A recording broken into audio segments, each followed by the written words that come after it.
Paano kung kumpleto ka sa dokumento, may employer ka, legal ka, pero offload ka pa rin? Dahil lang sa isang stamp sa passport mo na hindi na valid. Hello everyone, welcome to our YouTube channel. I am Mabs and we share videos here about OFW papers and processing, guides for the OFW, guides for those who were hired through direct hire and not through the agency, and OFW life here in Vietnam.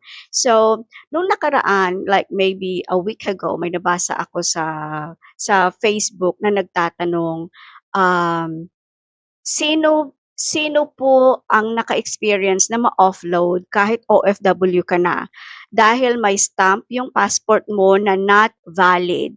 Legal lahat ng documents ko, may employer, pero pinigilan pa rin ako. Binigyan ako ng acknowledgement receipt ng immigration para kumuha ulit ng passport sa DFA.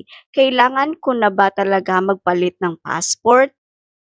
So, si kabayan na offload siya, siguro dahil umuwi siya sa Pilipinas at saka bumalik siya sa abroad na offload siya dahil may nakita sa passport niya. So, ano yung explanation dito bakit siya biniglan ng acknowledgement receipt ng immigration? Una sa lahat,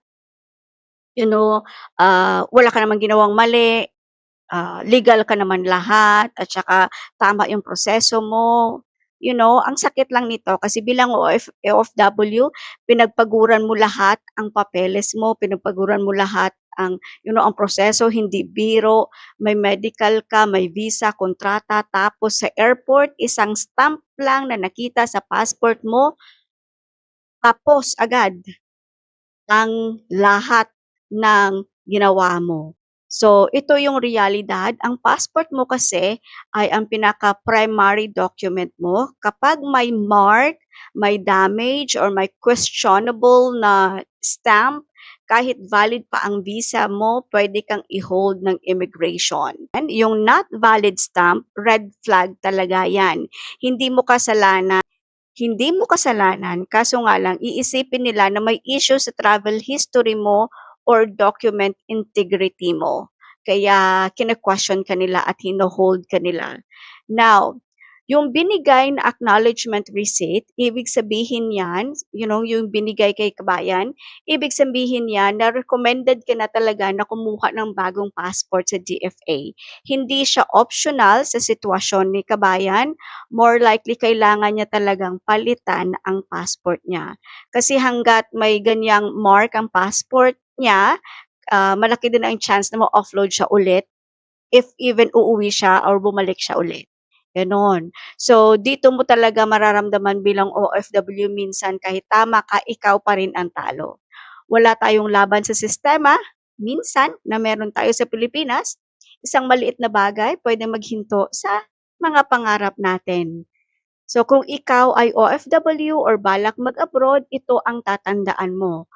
Una, always check your passport kahit maliit na mark, importante yan. Pangalawa, kapag may unusual stamp or damage, mag-renew ka na agad bago mag-fly ikaw o bago ka lumipad. Mas mabuti nang gumastos ulit kaysa ma-offload or mawalan ng opportunity. Kung naka-experience ka na ng ganito, comment mo sa baba para mas marami tayong matutulungan ng OFW na makaiwas sa ganitong sitwasyon. At sa mga pamilya sa Pilipinas, kamustahin nyo lagi ang mga mahal nyo sa buhay sa abroad dahil hindi madali ang laban dito. So kung ikaw ang OFW, isang stamp, pwede magbago ang lahat. So see you in my next vlog for more OFW tips and guides here. Bye!